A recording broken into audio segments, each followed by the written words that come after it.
बिस्मिल्लाहिर्रहमानिर्रहीम। अस्सलाम वालेकुम नाज़रीन, लाइव डॉक्टर शाहिद मसूद के साथ मैं हूं नाला अली। नाज़रीन, चेयरमैन पीटीआई इमरान खान साहब ने आज कहा है कि आम इंतखाबात के जरिए तब्दीली चाहते हैं। जब तक इंतखाबात की तारीख नहीं मिलेगी हम इस्लामाबाद से जाने वाले नहीं। जबकि सुप्रीम कोर्ट ने हाई प्रोफाइल मुकदमात में तकर्रुरियां और तबादले रोकने का हुक्म दिया है। दूसरी जानब परवेज इलाही साहब की जानिब से दावा किया गया है कि एतमाद के वोट से पहले तारिक बशीर चीमा और सालिक हुसैन साहब वापस आएंगे। इस समय दिन भर जो अहम मौजूआत रहे उन पर बात करेंगे। हमारे साथ मौजूद होंगे डॉक्टर शाहिद मसूद। अस्सलाम वालेकुम डॉक्टर साहब। आपको भी सर, पीटीआई की जानिब से ये कहा जा रहा है कि ये हुकूमत इस 1.5 साल में अपने केसेस मुकदमात खत्म करना चाह रही है और इसीलिए हुकूमत में है। आज सुप्रीम कोर्ट की जानिब से जो फैसला दिया गया है कि हाई प्रोफाइल केसेस में जो तकर्रुरियां और तबादले हो रहे हैं उसको रोका जाए, क्या आप समझ रहे हैं कि इस तासुर की एक तौसी हुई है सुप्रीम कोर्ट ऑफ पाकिस्तान की जानिब से, जो एक तासुर दिया जा रहा था पीटीआई की जानिब से? नहीं, ये जी तासुर तो ये एक आम तासुर मुल्क में था और मुख्तलिफ अखबारात के अंदर जो ख़बरें शाये हुई वो फिर अदालत में देखा गया उनको, और उसमें 3-4 ख़बरें जो थीं वो इम्पॉर्टेंट थीं, उनके तराशे दिए गए, उसके ऊपर सुमोटो लिया गया। और मैं आपको सिर्फ ये बताऊं कि जो हाई प्रोफाइल केसेस हैं वो उनकी तादाद 100 है तकरीबन, जो नैब और एफआईए के पास हैं, और एक दिन 24 घंटे रह गए हैं जिसमें ये इतला आ रही है कि वज़ीर आज़म शहबाज शरीफ साहब भी कौम से खिताब करेंगे, और कल जो है वो मुल्तान में एक रोज़ के बाद इमरान खान साहब ने तारीख़ अनाउंस करनी है कि किस तारीख को इस्लामाबाद की तरफ उनके लोग लॉन्ग मार्च करेंगे, और अगर उनको गिरफ्तार करने की कोशिश की जाती है या ये कि वो लोग जो इस्लामाबाद नहीं आ सकते वो अपने अपने शहरों में, अपने अपने गाँव में, देहातों में सड़कें बंद करें, एहतजाज करें। ठीक। और इमरान खान साहब का कहना यह है कि मैं इलेक्शंस की तारीख के ऐलान तक वापस नहीं जाऊंगा। कल बुलेट फायर हो जाएगी। एक दफ़ा जब गोली निकल जाती है तो फिर वो वापस उसका ज़बान से लिखा हुआ लफ्ज़ और बंदूक की नाल से निकली हुई गोली फिर वापस करना बड़ा मुश्किल हो जाता है। तो कल इमरान खान साहब की तरफ से ऐलान होने जा रहा है लॉन्ग मार्च का, और हुकूमत जो है जो कि मुत्तहिदा हुकूमत है, लेकिन बहरहाल उसमें शहबाज शरीफ साहब वज़ीर आज़म हैं और नवाज शरीफ साहब नहीं चाहते थे कि ये हुकूमत इस तरह से बने। वो चाहते थे कि इलेक्शंस की तरफ जाएं, लेकिन शहबाज शरीफ साहब ने फिर उनको कायल किया, और शहबाज शरीफ साहब को कायल किया जरदारी साहब ने। और जरदारी ये जो वज़ीर आज़म बने हैं, ये नवाज शरीफ साहब ने तो नहीं लोग तोड़े, ना नवाज शरीफ साहब ने, ये जरदारी साहब ने बनाया है। और सियासत जो है वो बड़ी बेरहम होती है। नवाज शरीफ साहब, ज़ाहिर है कि एक दौर ऐसा हमने देखा है जिस दौर में शहबाज शरीफ साहब, मुशर्रफ साहब का भी एक दौर था, शहबाज शरीफ साहब मुल्क वापस आए थे, फिर चले गए थे वापस, उनको भेज दिया गया था। फिर उसके बाद 2018 में भी एक ऐसा वक्त आया था कि शहबाज शरीफ साहब कैंडिडेट थे वज़ारत उज़्मा के, लेकिन नवाज शरीफ साहब की तरफ से मंजूर नहीं किया गया था उनका नाम। अब शहबाज शरीफ साहब को जरदारी साहब ने वज़ीर आज़म बनाया, और अब जाहिर है कि शहबाज शरीफ साहब, हर शख्स का हक है सियासत में आए कि वो आगे जाए और वज़ीर आज़म बने, तो शहबाज शरीफ साहब बन तो गए, लेकिन मामला ये है कि वो नवाज शरीफ साहब की आशीर्वाद से नहीं बने, बल्कि उनको ये पूरा जो प्रोसेस हुआ इसमें उनको जरदारी साहब ने लोग भी दिए। यानी आप देखें ना, जरदारी साहब ने ही सिंध हाउस के अंदर, हमें पता है वो मुनर्रफ अराकीन और बाकी सारा सिलसिला, और जरदारी साहब ने कायल किया कि इन हाउस तब्दीली लाए। तो ये जरदारी साहब के बनाए हुए वज़ीर आज़म हैं, लेकिन इनका ताल्लुक ज़ाहिर है मुस्लिम लीग नून के सरबराह हैं। अच्छा, अब मामला ये है कि सियासत एक बेरहम है। मैं ये तो नहीं कहूँगा कि कोई इख्तलाफ है उनमें, एक फैमिली है और नून में से शीन का तो नहीं है मामला, लेकिन मैं इतना ज़रूर कह सकता हूँ कि ये नवाज शरीफ साहब का आइडिया नहीं था, और ना ही ये मुस्लिम लीग नून में बहुत सारी शख्सियत चाहती थी कि ऐसा हो, ऐसे सेटअप का हिस्सा बने। लेकिन बहरहाल वो अब बन गया जब सेटअप, तो फिर वो अनाओं का मसला आ गया कि भाई अब इसको तोड़े कैसे।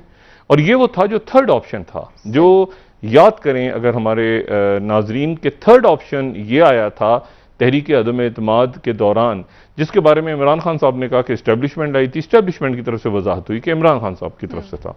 थर्ड ऑप्शन ये था कि जी तहरीक अदम एतमाद अगर वापस होती है तो फिर उसके बाद असेंबलियाँ तोड़ के इलेक्शन की तरफ बढ़ा जाए, लेकिन उस वक्त तक इमरान खान साहब देर कर चुके थे, गालिबन इनकी तरफ से भी एक अना का मसला था कि अब हम क्यों लें वापस, तो एक तब्दीली ऐसी अमल में आई जो कि गले पड़ गई सबके। और उसमें अब शहबाज शरीफ साहब, पहले इमरान खान साहब जो हैं उन्होंने कहा कि मेरे नंबर बंद कर दिए मैंने 2, तो अब ताज़ा तरीन सूरत हाल ये है कि गालिबन मौजूदा हुक्मरानों के भी नंबर बंद हो गए और वो भी इस बात के ऊपर नाला हैं और इस बात पे शाकी हैं और इस बात पे परेशान हैं कि वहाँ से भी यानी इस्टेब्लिशमेंट की तरफ से, इस्टेब्लिशमेंट अगर न्यूट्रल है तो फिर न्यूट्रल है। और वो ये जो बात थी कि जी एक नेशनल सिक्योरिटी कमेटी का इजलास बुलाया जाएगा और उनसे कहा ये पॉसिबल नहीं है, इसकी मैं हरकियात पहले बता चुका हूं कि ये मुमकिन नहीं है और ऐसा नहीं हो सकता। उसकी वजह ये कि नेशनल सिक्योरिटी कमेटी हो या पार्लिमानी कमेटी हो, उसमें वो शख्सियात मौजूद होती हैं जो खुद फैसला कर सकें। लेकिन यहां मसला ये है कि यहां पे जो वजीर आजम हैं उनके सामने हालात कुछ ऐसे हैं कि बहुत ज़्यादा for your eyes only information भी डिस्कस नहीं हो सकती, क्योंकि हतमी तौर पे उन्होंने फैसला जो है वो नवाज शरीफ साहब से ही इंडोर्स करवाना है। और अगर सेंसिटिव मालूमात होंगी और अगर हालात कोई मुल्क में ख़राब हो जाएं, ये तो उस सूरत हाल में भी वो नवाज शरीफ साहब से ही जो है वो बात करेंगे, चाहे वो वीडियो पे करें या खुद जाके करें। अगर सेंसिटिव गुफ्तगू है तो एक ऐसी सूरत हाल है जो कि मुल्क गर्दाब में फंस गया। अब इसमें अगर तो इलेक्शंस का ऐलान होता है शहबाज शरीफ साहब की तकरीर में, तो शहबाज शरीफ साहब, इसको जाहिर है कि शहबाज शरीफ साहब की तो नहीं, मुत्तहिदा हुकूमत है और इसमें लेकिन नाम बहरहाल शहबाज शरीफ साहब का है, तो देखना ये कि वो अपने खिताब में क्या कहते हैं। इस बात के इम्कानात कम हैं अब कि वो कल ये कहें कि जी मैं असेंबलीज को डिज़ोल्व करता हूँ, ये तो कोई तो समझ नहीं आ रही, जबकि इमरान खान साहब ऐलान कर रहे हो कि मैं इस तारीख को जो है वो इस्लामाबाद जा रहा हूँ। बहरहाल हो सकता है वही फैसला करें, हो सकता है वही फैसला ना करें, क्योंकि अभी जो मुख्तलिफ वज़रा हैं ख़ासतौर पर मुस्लिम लीग नून के, वही फ्रंट फुट पे आके बात कर रहे हैं। ये बात मैंने आज से 15 दिन 20 दिन महीना बार दोहरा रहा हूँ कि मुस्लिम लीग नून के ही वज़रा आके अपने इस पूरे सेटअप को डिफेंड कर रहे हैं, चाहे वो राना सनाउल्लाह हों, चाहे वो खुर्रम दस्तगीर हों, चाहे वो एहसन इकबाल हों, चाहे वो मरियम औरंगजेब साहिबा हों, चाहे वो मिफ्ता इस्माइल हों, लेकिन बाकी इत्तेहादी इस सेटअप को सपोर्ट नहीं कर रहे, हमायत कर रहे हैं, वजारतें हैं सबके पास, लेकिन इसमें जो सपोर्ट, इनको डिफेंड कोई नहीं कर रहा। और ये जो ढोल है, ये जरदारी साहब ने कह तो दिया कि ढोल सबके गले पड़ गया, लेकिन इसको आखिर में ये ढोल जो है ये इसका जो फटेगा जो गर्दन में, वो तो मुस्लिम लीग नून की ही हुकूमत है। और यहाँ पे इस्लामाबाद में तो आज परवेज़ इलाही साहब ने जो बात की है वो बड़ी इंपॉर्टेंट है। उन्होंने कहा है कि ये अदम एतमाद का वोट दे के चौधरी सालिक हुसैन साहब और तारिक बशीर चीमा साहब वापस घर को आ जाएंगे, यानी 2 वोट वहां से कम हो जाएंगे। बलोचिस्तान में नजर रखें, बलोचिस्तान में नजर रखें, जहां पे बाप पार्टी के 4 वोट हैं और जाम कमाल जिनको साइडलाइन कर दिया गया था, साइडलाइन कर दिया गया था कागजात में, जाम कमाल बाप पार्टी के सरबराह हैं, उनको साइडलाइन कर दिया गया था कागजात पे। वो ये जो इलेक्शन कमीशन में जाम कमाल सदर हैं, सरबराह हैं बाप पार्टी के, तो उनकी हदायत अगर ये होती है कि जी 4 लोग इधर उधर हो जाएं, तो उनके 4 लोग पाबंद हैं कि वो वोट डालें उस राय के मुताबिक जो कि जाम कमाल की राय हो, और जाम कमाल साहब जो हैं उनकी राय वो नहीं है जो कि यहाँ पे राय है शहबाज शरीफ साहब की या इत्तेहादी हुकूमत की। जाम कमाल एक मुख्तलिफ जो है वो राय, बिल्कुल ऑपोजिट ग्रुप है। यानी कि बलोचिस्तान में भी चैलेंजेस हैं हुकूमत को डॉक्टर साहब? नहीं, मैं कुछ और कह रहा हूं। मैं कह रहा हूं कौमी असेंबली में जो बाप पार्टी के वोट्स हैं, वो बाप पार्टी के वोटर पाबंद है इस बात के कि वो जाम कमाल साहब की हदायत सुने, वरना वो मुनहरिफ अरकान कहलाएंगे। तो इस तरह बाप पार्टी, यहाँ पे बाप पार्टी के अरकान जो मर्जी कहते रहे असेंबली में क्योंकि हम नवाज शरीफ साहब के साथ हैं, हम शहबाज शरीफ साहब के साथ हैं, हम पार्लियामेंट में, लेकिन कागजात पे उनको बात वो सुननी पड़ेगी जो जाम कमाल फैसला कर देंगे। तो जाम कमाल चूंकि सरबराह हैं पार्टी के, तो ये बाप पार्टी पाबंद है कि उनका फैसला माने। मैं ये बात कह रहा हूं, ठीक है। अब इसमें ये ग्रुप, वो ग्रुप, फलाना ग्रुप, बाप पार्टी के वोट, उनकी रेलिवेंस जो है वो जाम कमाल साहब के फैसलों से, जो कि इस हुकूमती इत्तेहाद के खिलाफ हैं। एक बात। दूसरी बात ये है कि ये अब चैलेंजेस हैं। तो IMF की तरफ से कोई किसी किस्म की रिलीफ नहीं मिल रही, और रिलीफ क्या मिलनी है? देखिए, बात ये है कि उनकी तरफ से बड़ी क्लियर बात हो रही है।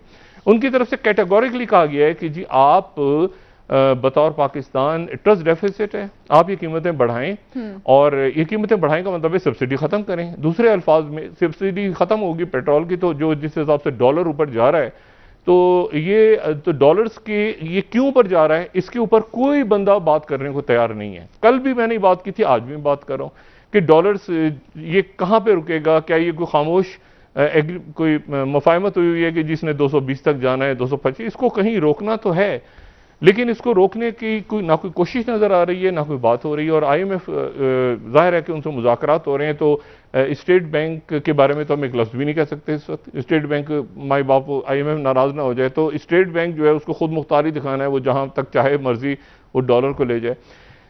ये बात मैंने पहले भी की थी, दोबारा दोहरा रहा हूं पुरानी बात, कि हुकूमत में आने से पहले ये क्या मामला तय हुए थे, क्या मामला ये तय हुए थे। अब जो बात की जा रही है कि जब हम इस्टेब्लिशमेंट से पूछेंगे कि बता तेरी रजा क्या है, यानी हम उनसे पूछेंगे कि बताएं आप हमारे साथ हैं, किन चीजों में साथ हैं, ये एक सवाल है। यानी कैसे, यानी कीमतें अगर बढ़ जाएंगी और कीमतें बढ़ने के नतीजे में लोगों में एहतजाज और बेचैनी और तिजारत ऊपर नीचे होती है। अब ये जो पाबंदियां लगाई गई हैं आज लग्जरी आइटम्स पे, ठीक है, उसमें बहुत सी चीजें हैं, लेकिन मैं आपको ये बता दूं कि गाड़ियां और ये तो ठीक है।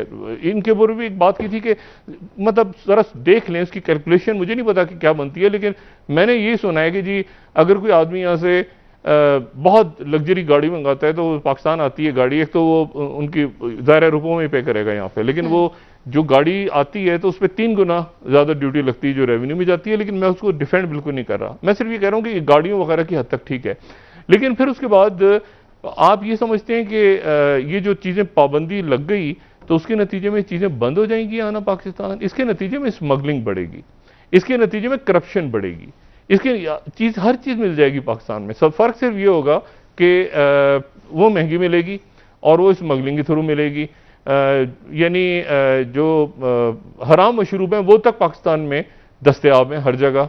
तो फिर ये तो चीज़ें इनको ये कैसे रोकी जाएंगी, तो मुझे नहीं पता। लेकिन बहरहाल इनका हुकूमत का ख्याल है कि इससे अगर डॉलर्स बच सकते हैं और बचाए जा सकते हैं, ये होगा कि वो ब्लैक मार्केट में चीज़ चली जाएगी। पाकिस्तान में मैंने आपसे कहा ना कि हर चीज मिल जाती है, हर चीज वो घरों पे डिलीवर होती है, जो ममनुआ चीजें हैं वो भी घरों पे डिलीवर हो जाती हैं। अच्छा, तो इसके नतीजे में कितना फायदा होगा ये देखते हैं आने वाले दिनों में। लेकिन बहरहाल एक अच्छा इकदाम है, बहुत सारा इसमें जैसे लग्जरी आइटम्स वगैरह में जो डाली हुई चीजें वो अच्छा है, लेकिन मेरा वही कंसर्न है कि इसके नतीजे में मईशत कितनी स्ट्रांग होगी ये हमने देखना है, और स्मगलिंग क्या रोकी जा सकेगी, क्या होगा, वल्लाहु आलम। अगले 24 घंटों में अभी कुछ देर में मरीम नवाज साहिबा भी यकीनन एक खिताब करने जा रही हैं एक जलसे से, उसमें वो खिताब करेंगी, और कल जो है वो इमरान खान साहब अपनी तारीख दे देंगे। इससे कतई नज़र के ये वो कहते हैं ना हमेशा देर कर देता हूं मैं, हुकूमत देर कर गई है कुछ चीज़ों में, और शहबाज शरीफ साहब देर इसलिए कर गए, देखिए गलत फैसला करें या दुरुस्त फैसला करें, लेकिन फैसला करें। अभी तक ये जो बात है ना कि हम फैसलों का बर्डन सब मिलकर उठाएंगे, ऐसा नहीं होगा और ऐसा नहीं हो रहा। डिफेंड कर रही हैं मरियम औरंगजेब साहिबा या खुर्रम दस्तगीर साहब या एहसन इकबाल साहब या राना सनाउल्लाह साहब या इसहाक डार साहब, कोई इत्तेहादी मुझे हुकूमत को डिफेंड करता नजर नहीं आया, सवाए इसके कि एक छोटा सा बयान आ जाता है कहीं से, और ख़ास तौर पे अगर मिसाल के तौर पे मौलाना फजलुर रहमान साहब के बारे में कोई बयान आता है तो उनके तर्जुमान की तरफ से उसकी वजाहत हो जाती है, अगर पीपल्स पार्टी के बारे में क्या होता है उनकी तरफ से वजाहत हो जाती है, लेकिन कोई इत्तेहादी इस हुकूमत के शहबाज शरीफ साहब को डिफेंड करता नजर नहीं आता। हाँ, बंद कमरों में वो कस्में खा रहे हैं, वादे करें, आपको कौन सा एक्शन ऐसा है जिसके ऊपर MQM डिफेंड करती नजर आई हो? नहीं, वो कहते हैं हमारी बात हुई, हम साथ हैं, जमहूरियत के साथ हैं, मर्दमशुमारी हुई, गोल मोल करके सब आगे निकल जाते हैं। ये जो ढोल है ये पड़ा हुआ है शहबाज शरीफ साहब। अगर तो देखें, मैं फिर वही बात दोहरा रहा हूं कि मरियम नवाज साहिबा ने जदोजहद की, नवाज शरीफ साहब का वोट बैंक है। अब इसको ये नुकसान, अगर कल फैसला होने जा रहा है हमजा शहबाज साहब का, और हमजा शहबाज साहब के इलेक्शन कमीशन फैसला सुनाने जा रहा है, और मैं उम्मीद करता हूं कि इलेक्शन कमीशन बार बार फैसले महफूज नहीं करेगा, मुल्क को महफूज करेगा। कि जो भी फैसला है अराकीन ने डिस्क्वालीफाई होना है या नहीं होना, ये पंजाब का उबाम कल खत्म हो जाएगा, ठीक है। और अगर नहीं खत्म होता तो पीटीआई चली गई है लाहौर हाई कोर्ट में, तो ये मामला उलझता जा रहा है। अच्छा, फिर जो तारीख अनाउंस होगी, देखें कल तारीख अनाउंस हो जाएगी, 26 होती है, 27 होती है, 29 होती है इसमें, लेकिन ज्यादातर बात तो 26 से ऑनवर्ड चल रही है, 26 के बाद की कोई डेट। अच्छा, अब इश्यू यहां पर यह आ गया कि जब ये सेटअप बन रहा था, इस सेटअप को बनाया किसने, मतलब ये बड़ी इंपॉर्टेंट पोर्टफोलियोज हैं। मिसाल के तौर पे वजीर खारजा बिलावल भुट्टो जरदारी साहब हैं, उनकी सेक्रेटरी ब्लिंकन से मुलाकात हुई यूनाइटेड नेशन में। वजारत खारजा का ये कैसे, मतलब मैं नहीं समझ पा रहा कि जरदारी साहब ने तय कर लिया और इसमें कोई हमारे जो पावर कॉरिडोर्स हैं वो इसमें मौजूद थे या नहीं थे। सिंध में गवर्नरशिप जो है वो एमक्यूएम मिलेगी, इसका गारंटर कौन था? जरदारी साहब थे। उस सिंध में गवर्नर जो नसरीन जलील साहब, उनका अनाउंसमेंट ही नहीं, और 4 सूबों में गवर्नर। ये कैसे सेटअप बना, ये एक दूसरे की गारंटी कैसे हो गई, कैसे? और ये इसको समझने से मैं कासिर हूं कि जैसे मतलब वजारत दाखिला, तो जरदारी साहब ने कहा कि राना सन्नाल्लाह साहब आप हमारे वजीर दाखिला होंगे, वजीर दाखिला बन गए। ये कैसे हुआ है? मतलब कैबिनेट का सिलेक्शन, मुख्तलिफ शख्सियात, क्या जिम्मेदार, एक बात। फिर दूसरी बात देखिए, अगर ये 100 ये जो 100 के करीब हाई प्रोफाइल केसेस हैं, ठीक है, अगर ये 100 के करीब हाई प्रोफाइल केसेस में अगर इनके ऊपर सुप्रीम कोर्ट ऑफ पाकिस्तान ने कहा है कि तबादले, ट्रांसफर्स, इनके तफ्तीशी ऑफिसर्स, इसको सबको ना किया जाए, तो फिर इसमें तो बहुत सारी शख्सियात पीटीआई की भी आती हैं। और मैं आपको ये बात बता दूं, वो बहुत सारी शख्सियात जो कि इब्नुल वक्त, जो उधर से पिछली हुकूमतें गुजार के इधर आके बैठे, तो जिन पे केस नहीं चले इस पिछले दौर में, इमरान खान साहब के दौर में, तो ये उस, जी हाँ, उनके नाम भी इस हाई प्रोफाइल में है। तो इसीलिए वो कुछ परेशान भी हैं कुछ लोग, क्योंकि वो यहाँ पे आके इमरान खान साहब के साथ बैठ गए थे और उनका ख्याल था कि हम धुल जाएंगे, तो उनके नाम भी इसमें हैं, उनके नाम भी इन हाई प्रोफाइल केसेस में हैं। और एक मेरे ख्याल से पाकिस्तान में 2-3 जुमले कई सालों के बाद, क्योंकि एक ब्रेक आ गया था बीच में, ये जो ऑपरेशन जबरदस्त है ना, ये वक्त और वक्त की कैद से आजाद है। और ये जो है ये बरिड अलाइव केसेस हैं, ये 12 डब्बों से लेके और एसएसजी कोटकना तक, और ये पुराने केसेस, अगर ये बरिड अलाइव केसेस हैं, ये खत्म नहीं हुए, ये सब खुलेंगे दोबारा। और इसमें पीटीआई के लोग भी हैं, इसमें वो लोग भी हैं जो इस हुकूमत का हिस्सा रहे हैं, पिछले नए केसेस भी हैं। एक ना एक वक्त ऐसा हमारी जिंदगियों में आ जाएगा या हमारी जिंदगियों के बाद आएगा, जब पाकिस्तान को कभी ना कभी, आज नहीं तो कल, कल नहीं तो परसों, अक्रॉस द बोर्ड अकाउंटेबिलिटी करनी होगी। पाकिस्तान के अंदर सिस्टम को ठीक करना होगा, अदालती निज़ाम में, पुलिस में इस्लाहात करनी होंगी, ब्यूरोक्रेट्स के अंदर रिफॉर्म्स लाने होंगे, ये तासुर ख़त्म करना होगा कि इसका बंदा, उसका बंदा, ये अच्छा है, वो अच्छा है, मेरिट की बुनियाद पर फैसले करने होंगे। ये उसके बगैर रियासतें हमारे सामने टूट फूट रही हैं। श्रीलंका की मिसाल आप देखें, श्रीलंका के अंदर तबाह हो गया मुल्क, लेकिन उनका जो सेंट्रल बैंक है उसका सदर इस्तीफा देने को तैयार नहीं हो रहा, और वहाँ पर अब अंधेरे हैं। वो पेट्रोल के लिए पैसे, अल्लाह करे कि आ जाए, हमारा बरादर मुल्क है, लेकिन वहाँ पे पैसे नहीं आ रहे। अगर सिर्फ मैं आगे जाने से पहले आपको सिर्फ ये बताऊं कि यूक्रेन की जंग बढ़ रही है, बहुत बढ़ रही है और बहुत फैल रही है तेजी के साथ। और 2 मुल्क ऐसे, अगर हम नक्शा दिखा सकें तो शायद नक्शे से ज्यादा उसको हमें समझाने में आसानी हो जाए। जो फिनलैंड है, फिनलैंड और स्वीडन, ये इनको वैसे 2 साल लगेंगे हिस्सा बनने में, 2 साल इनको लगेंगे नेटो का। लेकिन अगर ये नेटो का हिस्सा बन जाते हैं तो सिर्फ आप एक मैप अगर हम देखें तो उस मैप को देख के हमें अंदाजा होगा कि रशिया के साथ वो जो एस्टोनिया और लैटविया और लिथुएनिया, अगर मैप उसका रेडी है तो हम उसको थोड़ा सा बड़ा कर दीजिएगा प्लीज जी। अच्छा, ये जो मैप है, अगर इस मैप को देखें तो पुराना बॉर्डर क्या था? पुराना बॉर्डर ये था जो येलो कलर का नजर आ रहा है, ठीक है, येलो कलर में छोटा सा बॉर्डर है। ये 3 मुल्क हैं जो नेटो के रुकन है।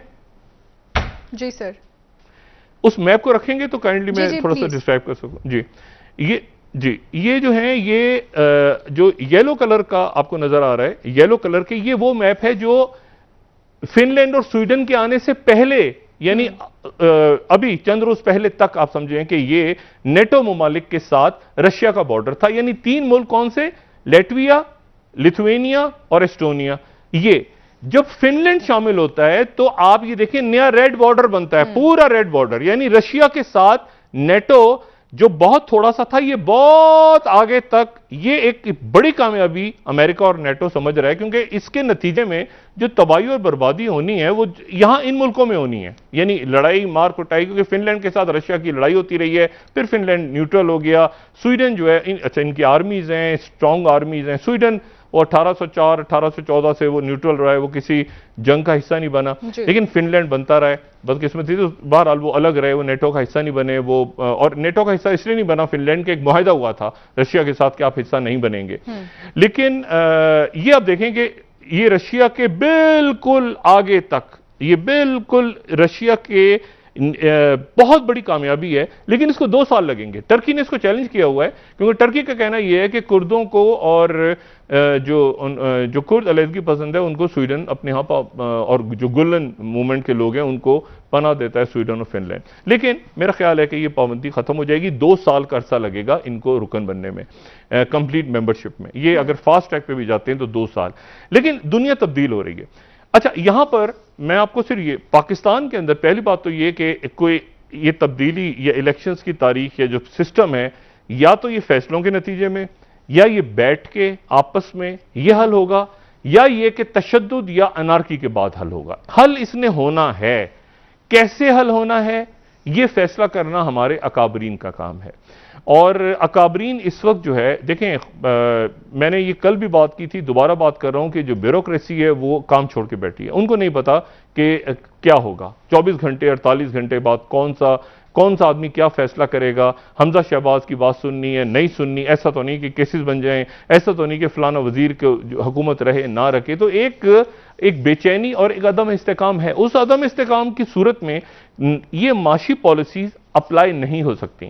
लेकिन उसका टाइम भी अब कम है, क्योंकि जाहिर है कि वहां पे स्टाफ लेवल जो है वो मुज़ाकरात हो रहे हैं, और वहां पर आज की खबर यह है कि हुकूमत की तरफ से उनको गारंटी दे दी गई है कि जी, और ये फैसले करने हैं पाकिस्तान ने, ये नहीं कि फैसले नहीं करने। अभी किस दौर के एग्रीमेंट्स हैं, किस दौर के नहीं है, इसको छोड़ दें, पाकिस्तान ने मजबूत फैसले कर रहे हैं मईशत के हवाले से। लेकिन जाहिर है कि वो मुस्लिम लीग नून का ये कहना है कि अगर अभी हम, रिक्वेस्ट यही हो सकती है कि जी एक किस्त में ना बढ़ाएं, 2-3 किस्तों में आप हमें इजाजत दें कि हम बढ़ा दें, और वो मानते हैं नहीं मानते IMF में। बहरहाल ये जो अदम इस्तेकाम मुल्क में पैदा है, इस अदम इस्तेकाम की सूरत में महंगाई तो एक तूफान तो आ रहा है। फिर दूसरी बात यह है कि देखें, हमारा मसला जो पेट्रोल की कीमतों का है, पेट्रोल रिजर्व्स का है, वो मुख्तलिफ है श्रीलंका से।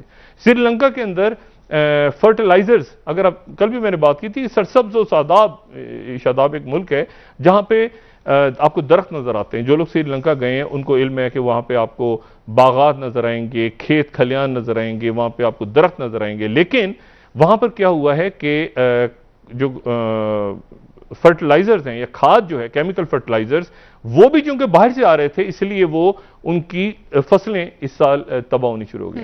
भारत ने क्या किया है, मोदी साहब अब और ये भारत की जो चीजें ये पाकिस्तान के साथ भी लिंक हो रही है।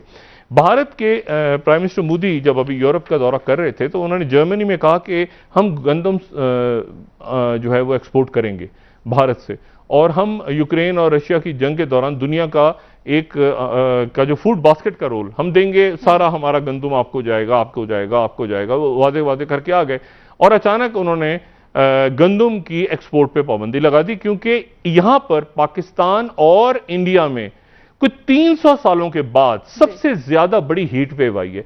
पाकिस्तान में आने वाले दिनों में दोबारा आ सकती है, और पूरा भारत उस हीट वेव की लपेट में है। और यहां पर सिर्फ मैं अगर एक रिपोर्ट, शायद हमारे पास उसकी कुछ स्लाइड बनी हुई है, वो जो रिपोर्ट है वो बरतानिया की तरफ से एक रिपोर्ट, उनकी एक रिपोर्ट अगर हम दिखा सकें उसकी स्लाइड, तो वो ये रिपोर्ट है कि जी 300 सालों के अंदर जो है वो मजीद ये इस तरह की जो हीट वेव है ये 300 सालों के बाद आई है। और एक तो ये है कि climate change has made India's relentless heat 10 times more likely, और इसमें पाकिस्तान का जिक्र भी है। ठीक है, north west India and Pakistan, UK analysis finds heat that used to occur every 300 years may now happen about every 3 years. तो ये पूरा का पूरा, और ब्रिटिश मेट ऑफिस की भी उसके बाद ये जो टर्किश न्यूज़ एजेंसी है, ये उनकी रिपोर्ट है कि जी rising temperatures trigger water and food insecurity in Pakistan and India. और ये वॉशिंगटन पोस्ट कह रहा है कि इंडिया 100 गुना ज़्यादा इंडिया में जो है वो हीट है, और क्लाइमेट चेंज कहें इसको या जो भी इसको नाम दिया जाए। और साथ ही उसके बाद जो अगर हम मेट ऑफिस, ये ब्रिटिश मेट ऑफिस को कोट कर रहे हैं वॉशिंगटन पोस्ट वाले, और ये कह रहे हैं कि जी ये जो मेट ऑफिस का एनालिसिस है वो कह रहा है कि 300 सालों के बाद सबसे ज़्यादा हीट वेव आई, और उसके नतीजे में ख़त्म हो गया, क्या ख़त्म हो गया उसके नतीजे में फसलें, और एक्सपोर्ट पे जो पाबंदी लगी है तो उसके ऊपर बड़ी शदीद किस्म का एक रद्दमल आ रहा है कि जी ये अगर एक्सपोर्ट हम नहीं कर पा रहे, यानी देखें पाकिस्तान अपना गंदम बाहर भेजता है फिर वापस मंगवाता। अजीब, पाकिस्तान की तो कहानी अजीब है ना, चीनी यहाँ से बाहर जाती है फिर वापस आ जाती है इस माह। मतलब ये अब मेरे ख्याल से स्मगलिंग वगैरह पे पाबंदी लगाई है कोई शहबाज शरीफ साहब ने, लेकिन यहाँ अजीब तमाशा है कि यहाँ पर ये किल्लत पैदा हो रही है और हम यहाँ से बाहर बेच के फिर खरीदते हैं, फिर बेचते हैं, फिर मंगवाते हैं, फिर खरीदते हैं, और ये जो चोर बाजारी है उसके नतीजे में ये पहले शुगर क्राइसिस पैदा हुआ, फिर वो गंदम का क्राइसिस पैसा बनाते हैं लोग सारे। तो बहरहाल मैं सिर्फ ये बता रहा हूँ कि अगले 24-48, अच्छा जो नंबर्स उनके भी बंद हैं, इनके भी बंद हैं, यानी अब जो भी फैसला तय करना है वो तय करना है सियासी क़यादत को।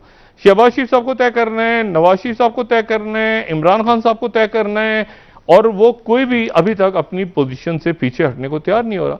और बहुत से लोगों ने ये सजेशन दिया है कि जी आप असेंबली डिसॉल्व कर दें, लेकिन जो तासुर आ रहा है अब इस वक्त नवाज शरीफ साहब के कैंप से वो यही है, और हुकूमत नवाज शरीफ साहब का कैंप इसमें देखें, आसिफ जरदारी साहब जो हैं वो शहबाज शुजात साहब से मिल रहे हैं, वो कोशिश कर रहे हैं। जरदारी साहब खामोशी से बिलो द रडार जिसे कहते हैं कोशिश कर रहे हैं कि ये सेटअप किसी तरह से बचे, क्योंकि अगर हाउस ऑफ कार्ड गिरता है तो उसके नतीजे में सिंध हुकूमत जाती है, और सिंध हुकूमत जो है वो पाकिस्तान की तारीख की शायद तवील तरीन हुकूमत है जो कि किसी एक जमात के पास रही है। सर बिल्कुल, अब मसला ये कि जरदारी साहब हैं, यहीं से कंटिन्यू करेंगे आपसे, ब्रेक का वक्त हुआ डॉक्टर जी। मैं सिर्फ एक बात बता दूं, जी हाँ, तमाम नाम जो ईसीएल से निकले थे वो ईसीएल में दोबारा शामिल होने के इम्कानात हैं आने वाले दिनों में, मजीद नामों के साथ, यानी कि कोई रिलीफ नहीं मिल रहा इस हुकूमत को। सर ब्रेक ले लेते हैं। मैंने पहले दिन कहा, मैं एक हफ्ते से कह रहा हूं, 20 दिन से कह रहा हूं कि इसमें कोई रिलीफ किसी के पास नहीं है।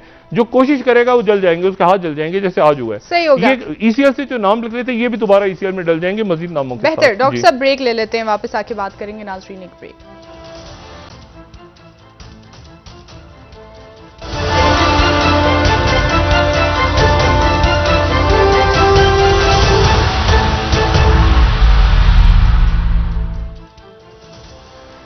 वेलकम बैक नाजरीन। जी डॉक्टर साहब, ब्रेक से पहले आप बात कर रहे थे कि हुकूमत को रिलीफ मिलने के इम्कानात नजर नहीं आ रहे। हमने देखा कि मुत्तहिदा हुकूमत में अक्सरियती जो लीडर्स हैं वो इस बात पे यकीन रखते हैं कि इंतखाबात जल्दी हो जाने चाहिए।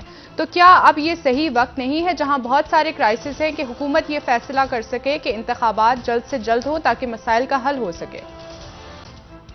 नहीं, इंतखाबात तो मुझे नहीं पता कि अब कैसे मसाइल को हल करेंगे। कुछ 2600 अरब या 2500 अरब के करीब जो है वो मजीद कर्जा बढ़ गया है, और उसको कम कैसे, उसे काबू कैसे पाएंगे, तो खुशहाली कैसे लाएंगे, ये मुझे नहीं पता। एक साल में पाकिस्तान की मईशत ठीक हो जाएगी, एक साल में, मतलब 75 साल का जो नहीं हो सका एक साल में तय हो जाएगा।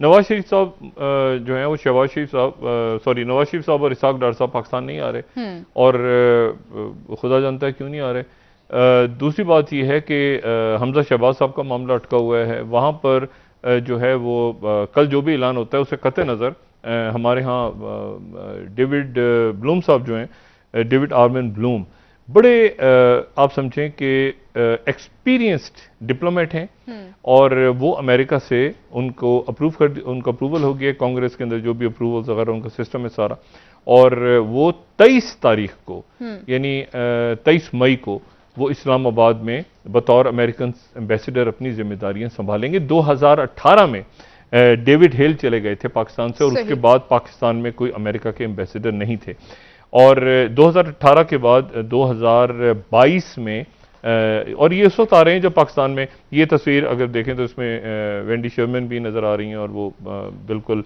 उन्होंने बड़ा अच्छा वहाँ से स्टेटमेंट दिया। और पाक यूएस ताल्लुकात जो हैं जो कि बहुत एक अजब से मकाम पे जा चुके हैं पिछले कुछ सालों में या चंद महीनों में, तो बहुत ही अजब से दौर, तो वो वापस आ जाएंगे। डेविड हेल जो हैं इनके बारे में थोड़ा सा बताऊं, ये डेविड हेल आ रहे हैं ट्यूनीसिया से, ट्यूनिस, और ये वहाँ पे 2018 में ट्रंप दौर में इनको वहाँ पर बतौर सफ़ीर तैनात कर दिया गया था। और ये बैरूत में भी रहे हैं, मुख्तलिफ सफारती जिम्मेदारियाँ इन्होंने अदा की हैं। ये यरूशलेम में रहे हैं, ये मिस्र में रहे हैं, ये अफ़गानिस्तान में भी रहे हैं मुख्तलिफ पोजीशंस पे।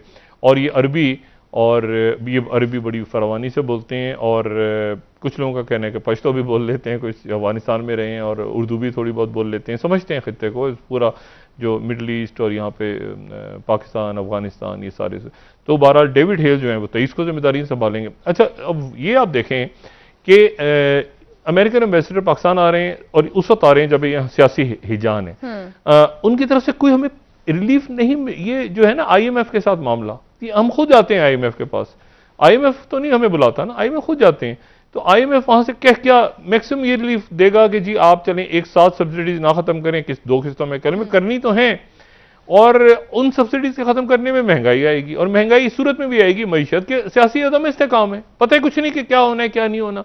और स्टॉक मार्केट में मतलब रोज कम से कम एक दफा इनको आके मिफ्ताह इस्माइल साहब को ये बताना चाहिए था कि डॉलर्स कि ये रुपया क्यों डिवैल्यू हो रहा है, लेकिन कोई वजारतें, सबसे बड़ा इशू मईशत है, कोई उस पर बात नहीं कर रहा, और ये बड़ी बदकिस्मती है। अच्छा, पूरे रीजन के अंदर ना नई डेवलपमेंट्स हैं, मतलब प्रेसिडेंट बाइडेन जो हैं वो पहला दौरा अपना एशिया का कर रहे हैं। ये एशिया जब भी कहते हैं तो इससे मुराद ली जाती है चाइना, ठीक है। हालांकि एशिया जो है यानी लेकिन जाहिर है कि वो एशिया अब चाइना को ही कहा जाता है, चाइना से रिलेटेड या आसियान ये सारा। तो अब वो नॉर्थ कोरिया और साउथ कोरिया और जापान वहाँ पे वो तशरीफ ला रहे हैं, और वो तशरीफ ला रहे हैं, और आज वहाँ से वो उनका ट्रैवल स्टार्ट हो जाएगा। आज फिनलैंड और स्वीडन के प्राइम मिनिस्टर्स के साथ उनकी मीटिंग है, उसके बाद वो पहुँचेंगे साउथ कोरिया और जापान, और यहाँ पर जाहिर है कि रिकॉर्ड की मीटिंग्स भी हैं और मीटिंग्स भी हैं, और ये दौरा बड़ा इंपॉर्टेंट है, प्रेसिडेंट बाइडेन का पहला दौरा है इस खित्ते का यानी एशिया का। और वहां पर यकीनन चाइना के साथ बारे में क्या दुनिया में बहुत कुछ हो रहा है, बहुत से ब्लॉक्स बन रहे हैं। अब ये अचानक जो इंडिया ने अपने गंदम की एक्सपोर्ट बंद करती है कि जी हम बाहर नहीं भेजेंगे क्योंकि हमारे मुल्क के अंदर ये क्लाइमेट चेंज या हीट वेव्स की वजह से क्रॉप्स मुतासिर हुई हैं और गंदम की प्राइस बढ़ रही। आप देखें मुल्क किस तरह से, उन्होंने कहा जी हमारा अपने लोग, इनके लिए गंदम महंगी हो रही है, तो हम अगर बाहर भेजना शुरू कर देंगे, ठीक है हमें फायदा तो होगा, हमें बहुत सारे डॉलर्स मिलेंगे, लेकिन हमारे लोगों की कीमत को जो गंदम है उसकी कीमत बढ़ जाएगी, फसलें खराब हैं। तो उन्होंने जर्मनी को, सारी दुनिया को मना कर दिया। दुनिया में सबसे ज्यादा चाइना के बाद इंडिया गंदम देता है, तो अचानक एक फूड क्राइसिस भी पैदा हो रहा है। पाकिस्तान में उल्टा हिसाब है, यहां से गंदम बाहर जाती है, वापस स्मगल करके या भेजते हैं या खरीद लेते हैं, यानी चीनी बाहर भेजते हैं, स्मगल करके फिर खरीद लेते हैं। तो इशू ये है कि ये बहुत सारी चीजों पे संजीदगी के साथ हमारे अकाबरीन को बैठ के देखना है, और ये अफरा तफरी जो सियासी ये मसला अगर हल नहीं होता कल तक या उसके बाद, और कल गोली फायर हो जाती है, इमरान खान साहब एक डेट अनाउंस कर देते हैं, तो फिर ये जीरो सम गेम है। इमरान खान साहब की सियासत जाएगी या ये हुकूमत, तो कुछ ना कुछ तो होगा। फिर इमरान खान साहब, कहा गया है डॉक्टर साहब कि इमरान खान साहब के खिलाफ ताकत के इस्तेमाल की तजवीज दी जा रही है, क्या इसके इम्कानात मौजूद हैं, और अगर मौजूद हैं तो उसके बाद का सिनेरियो, सूरत हाल आप क्या देख रहे हैं? नहीं, अगर झगड़ा होगा तो फिर तो मामला एनार्की, फिर तो देखें खुदा न खास्ता इसमें कोई जान चली गई, कोई और मसला हो गया, पुलिस फायर हो गया, कुछ हो गया, उससे पहले ही अफवाम तफहीम से मामला हल करने चाहिए। अनार्की फैलेगी ना, फिर तो अनार्की है, और ये अनार्की जो है गिरफ्तारी की सूरत में भी फैलेगी, ये अगर कोई तशद्दुद हो गया तो भी फैलेगी। इसको अभी हल करें, खुदारा इसको अभी हल करें बैठ के, जैसे भी है जो भी, मतलब इसको कोई शख्सियात दरमियान में आए, चाहे वो इस्टेब्लिशमेंट हो, चाहे अदालत हो, कोई ना कोई ऐसा मामला हो कि मुल्क एनार्की की तरफ जाने से रुके। क्योंकि झगड़ा अगर शुरू हो गया, मैंने कहा कल गोली फायर हो जाएगी, इमरान खान एक डेट दे देंगे, इस तारीख को इस्लामाबाद बंद, चलो आ जाओ, और उनके जो कारकुन है वो जमा होने शुरू हो गए हैं इस्लामाबाद में इमरान खान साहब की हिफाजत के लिए, तो वो आना शुरू हो गए हैं और मजीद आना शुरू हो जाएंगे, पंजाब से भी आना शुरू हो जाएंगे। उसकी वजह कि पंजाब में तय नहीं हो रहा कि यहाँ पे हुकूमत किसकी है, और कल अगर इलेक्शन कमीशन का फैसला आ जाता है तो फिर तो बिल्कुल ही एक नई बहस छिड़ जाएगी कि पंजाब में वज़ीर आला कौन है। और चौधरी परवेज इलाही साहब के इस इंटरव्यू के बाद जो है वो, यानी जब उन्होंने ये अभी आज इंटरव्यू दिया है जिसमें उन्होंने कहा है कि जी तारिक बशीर चीमा और जो चौधरी सालिक हैं ये अदम एतमाद में उनकी शहबाज शरीफ की हुकूमत गिरा के घर वापस आ जाएंगे। अब मसला ये है कि चौधरी शुजात साहब जो हैं, ये परवेज इलाही साहब ने बयान दिया है, लेकिन चौधरी शुजात साहब कागजात पे चौधरी शुजात साहब जो हैं वो मुस्लिम लीग उनके मुस्लिम लीग काफ के सदर हैं, तो फैसला चौधरी शुजात साहब का चलेगा। इसलिए जरदारी साहब की उनसे मुलाकात हो रही है, जरदारी साहब पहुंचे, परवेज इलाही साहब जो भी कहते रहे, हतमी फैसला वही होगा, कानून यानी आइन के मुताबिक जो शुजात साहब का होगा। शुजात साहब के से मिलने जरदारी साहब पहुंचे। हाँ। अब मसला ये है कि ये यहाँ पर एक पूरा मुल्क यहाँ पे इस बात पे अटका हुआ है, अटक गया है, पूरी रियासत की मईशत, रियासत ने कहाँ जाने क्या, ये इस पे ये, और मैं आपको सिर्फ ये बताऊं, ये मैन मेड क्राइसिस, ईगोज का क्राइसिस है, ये पावर गेम है, हंगर गेम, इसमें कोई अवाम के साथ ताल्लुक, ये लोगों के लिए खुशहाली नहीं, मैंने रहना है, इसने रहना है, ये रहेगी, ये होगा, ये इसको, ये छोड़, ये सारी बातें जो होती है इसको नहीं छोड़ेंगे उसको, ये पावर गेम और हंगर गेम में ये बदकिस्मती के साथ 22 करोड़ लोग फंसे हुए हैं। वो देख रहे हैं कि भाई ये कब तय होगा, असेंबली रहेगी, तोड़ी टूटेगी, सड़कों पे फैसला होगा, सड़कों पे हो तो कैसे होगा, और कोई जान चलेगी किसी की तो क्या होगा। मतलब है कि इसको मैं उम्मीद करता हूं कि शहबाज शरीफ साहब जाहिर है कि वजीर आजम है, और जो भी ये ढोल है ये अल्टीमेटली भूल जाएं कि इत्तेहादी उठाएंगे, भूल जाएं इस बात को, कोई इत्तेहादी उठाएगा वो पीछे रह के जरूर कोशिश करते रहेंगे कि हुकूमत रहे, क्योंकि नैब आज जो कुछ हुआ है, मैंने आपसे कहा उसमें ये बात भी डिस्कस हुई है कि 4000 नाम कैसे निकाल दिए गए सीएल से, और जिनके नाम डाले गए थे अदालत ने कहा था उनके नाम कैसे निकाल दिए, कैसे, और उसकी भी एक तारीख लग गई कि अगली पेशी पे, वो अगली पेशी पे बताएं जरा आके कि कैसे हुआ, और कोई हाई प्रोफाइल केस का तफ्तीशी ऑफिसर अपनी जगह से नहीं हिलाया जाएगा, ट्रांसफर पोस्टिंग दी। मुझे ये बताएं, वोटर बैठे हैं वो जो यानी एमएनएस बैठे हैं जो वोट नहीं डाल सकते, सुमन बुक में वो क्या कर रहे हैं?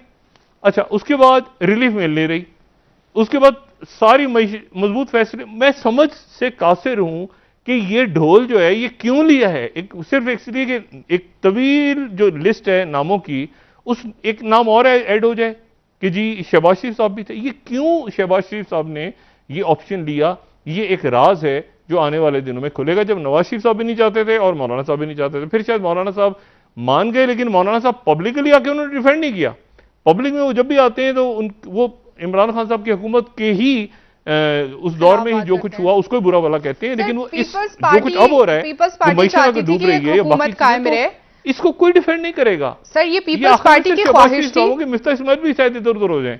ठीक है, पीपल्स पार्टी ही सिर्फ ख्वाहिशमंद है इस वक्त इंतखाबात ना हो रही हुकूमत चले, तो क्या पीपल्स पार्टी इस वक्त इतने पावरफुल है, इतना पावर में है कि वो तमाम इत्तेहाद को, हुकूमती इत्तेहाद पे फैसले जो है वो करवा रही है? देखें, पीपल्स पार्टी की क़यादत को, ये मैंने आपसे कहा ना कि ये मामला जो तय हुकूमत इस तरह बनती है कि हुकूमत बनने के बाद, बनाने के बाद ही कहा जाए कि जी अच्छा जी हम जाएंगे और बात करेंगे खुल के एस्टेब्लिशमेंट से और अदालत जुडिशरी। ये ऐसे नहीं होता। ये पाकिस्तान में हुकूमतें बनने से कैसे चलना है, एक पेज होगा, नहीं होगा, क्या होगा, यहां नहीं है। मैं बहुत दिनों से कह रहा हूं कि ये नहीं है एक पे। नवाज शरीफ साहब को सजेशन गया था यहां से कि आप असेंबली डिसॉल्व करें, नवाज शरीफ साहब डिसॉल्व करने जा रहे थे, लेकिन उसके बाद ये हुआ कि शहबाज शरीफ साहब ने कहा कि यार एक मिनट ठहर जाओ, भाई ने नहीं बनाया तो चलो जरदारी साहब तो बना रहे हैं ना वजीर। जरदारी साहब ने कहा देखो यार मैं बनाता हूं ना, तो मैं वजीर आज़म, तो एक इंसान के दिल में होती है, जो जरदारी साहब ने बना दिया। नवाज शरीफ साहब तो नहीं बनाते ना, नवाज शरीफ साहब वतन वापस आ जाते वो खुद थे, देखे ना वो नारे क्या होते, वजीर आजम नवाज शरीफ, वजीर आजम नवाज, ये नारे लग रहे थे ना, तो अब क्या नारे लग रहे हैं? वजीर आजम नवाज शरीफ नहीं, वजीर आजम शहबाज शरीफ है ना, शहबाज शरीफ किसी और के पसंदीदा हैं, शहबाज शरीफ साहब किसी और के पसंदीदा हैं, जिसकी वजह से वो वजीर आजम मेरे पसंदीदा हैं, मैं पसंद करता हूं उनको बहुत ज्यादा। वो देखें, बात ये है कि ये इसको छोड़ दें, किसके पसंद है, मेरे भी पसंदीदा है। मसला ये है कि मेरे पसंदीदा होने से क्या वो उनके मसाइल हल हो जाएंगे? वो मसाइल हल नहीं होंगे, और ये एक अजब सी एक गर्दाब में फंस गए हैं। देखिए, तकरीर भी नहीं हो पा रही, वो कौमी सलामती का इजलास होगा, कैसे होगा, उसमें शहबाज शरीफ साहब क्या बोलेंगे? आप तसव्वुर करें ना कि क्या बात कैसे होगा। यानी वो सामने इस्टेब्लिशमेंट के लिए हम बुला के उनसे कहेंगे कि जी ये ऐसे कीमतें बढ़ गई हैं तो आप हमारे साथ हैं। इसका क्या ताल्लुक क्या है इसका इस्टेब्लिशमेंट से? क्या ताल्लुक है इसका अस्करी? या ये कि हम ऐसा है कि इमरान खान को और बाकी लोगों को फड़काने जा रहे हैं तो आप हमारा साथ दें? कहेंगे एक मिनट ठहरे भाई, आप ये क्या है? मतलब ये कौन सा, इन्होंने कुछ मामलात हल नहीं किए, और इन मामलात में इस्टेब्लिशमेंट आएगी भी नहीं। वो क्यों आए? ये प्रॉपर पॉलिटिकल इश्यूज हैं जिनको पॉलिटिकल अंदाज में ही हल करना है। एक दिन था जब इमरान खान साहब, ठीक है नहीं माने इमरान खान, नवाज शरीफ साहब घर चले गए थे इमरान खान साहब के बनी गाला जी, बनी गाला घर चले गए थे नवाज शरीफ साहब। ये जब धरने वगैरह से पहले और ये मामला चल रहा था वहां पे इलेक्शंस के अंदर धांधली हुई 2013 जी सर, आपको कुछ ना कुछ झुकना। अब वो, लेकिन वो झुकना वो कौन करेगा, यानी कैसे होगा? शहबाज शरीफ साहब जो हैं, लेकिन वो तो इमरान खान साहब तो जहां ले गए टेम्परेचर, वो तो चेरी ब्लॉसम और इस तरह के नाम। अब जाहिर है शहबाज शरीफ साहब भी जाएं और इमरान खान नहीं, मैं तो नहीं, देखो आगे। तो ये बात कहीं बहुत आगे चली गई बदकिस्मती के साथ, तलखियां बढ़ गई हैं। और मैंने कहा जिम्मेदारी अल्टीमेटली शहबाज शरीफ साहब पे होगी। भूल जाएं कि कोई इत्तेहादी होगा साथ, उन पे होगी, और उनके जो साथ मुस्लिम लीग नून के जो पुराने यानी आप समझें कि एहसन इकबाल साहब या राना सनाउल्लाह साहब, मरियम औरंगजेब, इन पे होगी। सर शाहिद खाकान अब्बासी साहब ने आज कहा है कि अगर मुश्किल फैसलों में हमें सपोर्ट नहीं मिलती तो हुकूमत छोड़ देनी चाहिए। वो किस तरफ इशारा कर रहे हैं? क्या वो इत्तेहादियों की बात कर रहे हैं या इशारा किसी और तरफ? नहीं तो सपोर्ट कहां, कौन से, एक मिनट, मुश्किल फैसला क्या? मुश्किल फैसला ये कि मईशत के हवाले से, अब मईशत के हवाले से करना है फैसला, मतलब करना है हमने, सब्सिडीज कैसे होंगी, क्या होगा। अब इस मुश्किल फैसले में सपोर्ट, क्या सपोर्ट मिलेगी?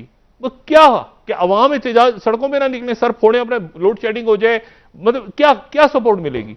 देखिए मुल्कों को की जो पॉलिटिशियंस हैं उनको ऐसे हालात नहीं पैदा करने चाहिए कि लोग सड़कों पे आ जाएं और उसके बाद जो है वो पहले पुलिस उनको फड़काए और फिर उसके बाद दूसरी सिक्योरिटी। फिर वो तो आप देख रहे हैं दुनिया में क्या हो रहा है मुल्कों में, ऐसे हालात। इसको खुद रिजॉल्व करें खुदारा।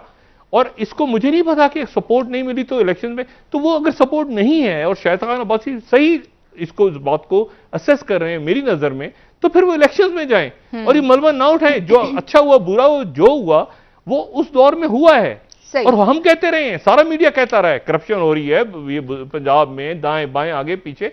इशू क्या है इसमें? बहुत शुक्रिया हमें एक साल में पाकिस्तान की मईशत ठीक होगी, क्या बात करते हैं? क्या हो गया 75 साल में, एक साल में ठीक हो जाएगी?